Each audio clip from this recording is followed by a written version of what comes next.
ನಮಸ್ತೆ ಸರ್ ನಿಮ್ಮ ಹೆಸರು? ನನ್ನ ಹೆಸರು ಕೆ ಸಿ ಮಂಜುನಾಥ್ ಅಂತ. ಓಕೆ, ಏನು ಮಾಡ್ಕೊಂಡಿರೋದು ಸರ್? ನಾವು ರೈಲ್ವೆ ಎಂಪ್ಲಾಯಿ, ರಿಟೈರ್ಮೆಂಟು RPF ಅಂತ. Okay, super sir. ಸರ್, ಇವಾಗ ದರ್ಶನ್ ಅವ್ರ ಬಗ್ಗೆ ಕೇಳಬೇಕು ಅಂದ್ಕೊಂಡಿದ್ದೀನಿ. ಅಂದರೆ ಟೆಂಪರರಿ ಬೆಲ್ಲು ಇವಾಗ ಹೊರಗಡೆ ಬಂದಿದ್ದಾರೆ. ಏನು ಅನ್ಸುತ್ತೆ ಸರ್, ಮತ್ತೆ ಹೋಗ್ತಾರೆ ಅನ್ಸುತ್ತಾ? ಚಿಕಿತ್ಸೆಗೋಸ್ಕರ ಬಂದಿದ್ದಾರೆ. ನೀವು ನೋಡ್ತಾ ಇರ್ತೀರಾ ಪ್ರತಿದಿನ? ಬಂದಿರೋದು ಜೈಲಿಂದ ಚಿಕಿತ್ಸೆಗೋಸ್ಕರ. ಹಾಂ, ಚಿಕಿತ್ಸೆ ಅವ್ರು ಮಾಡಿಕೊಂಡ್ರೆ ಒಳ್ಳೆಯದು. ಮಾಡಲಿಲ್ಲ ಅಂದರೆ ಡಾಕ್ಟ್ರ್ ಹೇಳಿದ್ದು ಒಂದು ಪ್ರಕಾರ ಅವ್ರ ಮುಂದೆ ಅವ್ರಿಗೆ ಫ್ಯೂಚರ್ಗೆ ತೊಂದರೆ ಆಗಬಹುದು ಅನ್ನೋ ಒಂದು ಉದ್ದೇಶದಿಂದ ಡಾಕ್ಟ್ರ್ ಹೇಳಿದ್ದಾರೆ. ಅವ್ರ ಮಾತು ಕೇಳ್ಕೊಂಡು ಅವರು ಆಪ್ರೇಷನ್ ಮಾಡಿಸ್ಕೊಂಡ್ರೆ ಅವರು ಆರೋಗ್ಯ ಚೆನ್ನಾಗಿರ್ತಾರೆ. ಯಾಕಂದರೆ ಜನಗಳು ಅವ್ರನ್ನ ಭಾಳ ನಂಬಿದ್ದಾರೆ. ಅವ್ರನ್ನ ನಂಬಿ ಭಾಳ ಜನಕ್ಕೆ ಹೆಲ್ಪ್ ಮಾಡಿದ್ದಾರೆ.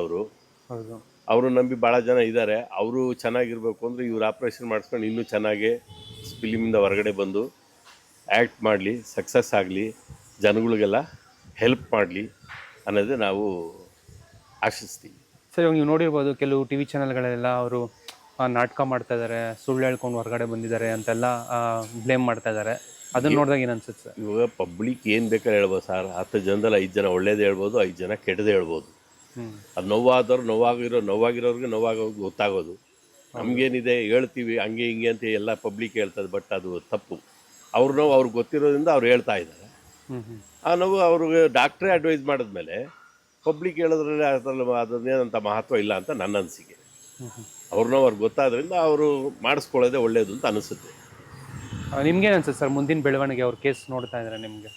ಮುಂದಿನ ಬೆಳವಣಿಗೆಯಲ್ಲಿ ಸರ್ ಅದು ಬಂದು ಕೋರ್ಟಿಗೆ ಸಂಬಂಧಪಟ್ಟ ವಿಷಯ. ಅದು ಓಕೆ, ಅಲ್ಲಿ ಏನು ತೀರ್ಪು ಬರ್ತದೋ ಅದ್ರ ಮೇಲೆ ಆಧಾರ ಇರುತ್ತೆ. ಅದು ಓಕೆ, ಮಾಡಿಲ್ಲ ಮಾಡೈತೆ ಅನ್ನೋದು ಏನಿದ್ರು ಅದು ವಾದ ವಿವಾದಗಳು ನಡೆದಾಗ ಅಥವಾ ಕೋರ್ಟ್ಗಳಲ್ಲಿ ಏನು ಜಡ್ಜ್ಮೆಂಟ್ ಬರುತ್ತೆ ಅದ್ರ ಮೇಲೆ ಡಿಪೆಂಡು. ನಾವು ಆಶಿಸ್ತೀವಿ ಅವ್ರು ಯಾವ ತೊಂದರೆ ಇಲ್ದಂಗೆ ಹೊರಗಡೆ ಬರಲಿ, ಜನಸೇವೆ ಮಾಡಲಿ, ಫಿಲಮ್ ಮಾಡಲಿ, ಕನ್ನಡನ ಮುಂದುವರಿಸಲಿ, ಚೆನ್ನಾಗಿ ಕನ್ನಡ ಆಗಲಿ ಅಂತ ಆಶಿಸ್ತೀವಿ. ಅದೇ ಸರ್, ಎಲ್ಲ ಅನ್ಕೊಂಡಂಗಾಗಿದ್ರೆ ಈ ತಿಂಗಳು ಅವ್ರದ್ದು ಸಿನಿಮಾ ರಿಲೀಸ್ ಆಗಬೇಕಾಗಿತ್ತು, ಡೆವಿಲ್ ಆಗಬೇಕಾಗಿತ್ತು. ಅವರು ಈ ಥರ ಒಂದು ಕಂಡೀಷನ್ ಇರಬೇಕಾದ್ರೆ ಆ ಶೂಟಿಂಗು ನಾಟ್ ಕಂಪ್ಲೀಟೆಡ್ ಆಗಿದ್ರೋದ್ರಿಂದ ಇವ್ರು ಆಪ್ರೇಷನ್ ಆದಮೇಲೆ ಆ ಶೂಟಿಂಗ್ ಕಂಪ್ಲೀಟ್ ಮಾಡಿ ಜನಗಳಿಗೊಂದು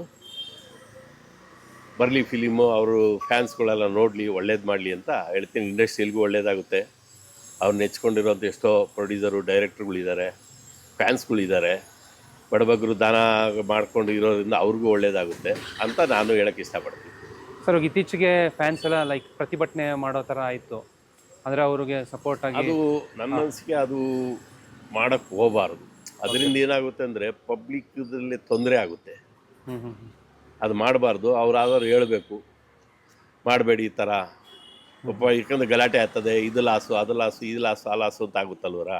ಅದು ಆಗಬಾರ್ದು. ಅವರು ಸ್ವಲ್ಪ ಶಾಂತಿಯಾಗಿದ್ದು ಇಲ್ಲ. ಅದೊಂದು ರೂಲ್ಸ್ ಹಾಕಿದಾರಲ್ಲ ಸರ್, ಎಲ್ಲೂ ಮೀಡಿಯಾ ಮುಂದೆ ಕಾಣಿಸ್ಕೋಬಾರ್ದು, ಏನು ಹೇಳಬಾರ್ದು ಅಂತ ದರ್ಶನ್ ಅವ್ರಿಗೆ ಒಂದು ಕಾಣಿಸ್ಕೊಳ್ಳೋದು ಏನಾಗುತ್ತೆ, ಫ್ಯಾನ್ಸ್ಗಳು ರೊಚ್ಚಿಗೆದ್ದೊಳ್ತಾರೆ. ರೊಚ್ಚಿಗೆದ್ದಾಗ ಏನಾಗುತ್ತೆ, ಗಲಾಟೆ ಆಗ್ಬೋದು, ಏನು ಬೇಕಾದ್ರೂ ಆಗ್ಬೋದು. ಆದ್ದರಿಂದ ಅವರು ಆದಷ್ಟು ಫ್ಯಾನ್ಸ್ಗಳಿಂದ ದೂರ ಇದ್ದು ಒಳಗಡೆಯಿಂದ ಬೇಕಾದ್ರೆ ಏನು ಬೇಕಾದ್ರೂ ನಾನು ಚೆನ್ನಾಗಿದ್ದೀನಿ, ಆ ತೊಂದರೆ ಇಲ್ಲ, ದೇವ್ರ ದಯದಿಂದ ನಿಮ್ಮ ಆಶೀರ್ವಾದದಿಂದ ಸಕ್ಸಸ್ ಆಗುತ್ತೆ ಆಪ್ರೇಷನ್ ಅಂತ ಹೇಳಿ ಈ ಆಶ್ವಾಸನೆ ಕೊಡಬೇಕು ಅವ್ರ ಫ್ಯಾನ್ಸ್ಗಳಿಗೆ. ಆವಾಗ ಅವ್ರು ಶಾಂತಿಯಾಗಿ ಇರ್ತಾರೆ ಅಂತ ನನ್ನ ಭಾವನೆ. ಓಕೆ ಸರ್, ಅವ್ರ ಫ್ಯಾನ್ಸ್ ತುಂಬ ಕಾಯ್ಕೊಂಡಿದ್ದಾರೆ, ಅಟ್ಲೀಸ್ಟ್ ಅವ್ರನ್ನ ಒಂದ್ಸರಿ ನೋಡಬೇಕು ಅಂತ ಹೇಳ್ಬಿಟ್ಟು.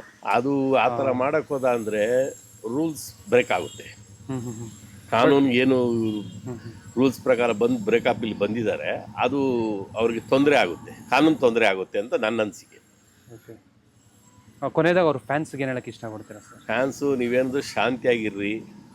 ಅವರು ಹೋಗಿದ್ದಾರೆ, ಆಪ್ರೇಷನ್ ಆಗಿ ಸಕ್ಸಸ್ ಆಗಿ ಮುಂದೆ ಒಳ್ಳೊಳ್ಳೆ ಫಿಲಿಮ್ ಕೊಡುವಷ್ಟು ತಾಕತ್ತು ಅವ್ರಿಗೆ, ಶಾಂತಿ ನೆಮ್ಮದಿ ಕೊಡಬೇಕು ಅಂತ ನೀವೆಲ್ಲ ಆಶಿಸಿ ಅವ್ರನ್ನ ಮಾಡ್ಕೊಳ್ಳಿ ಅಂತ ನಾನು ಹೇಳೋಕ್ಕೆ ಇಷ್ಟಪಡ್ತೀನಿ. Thank you sir, thank you.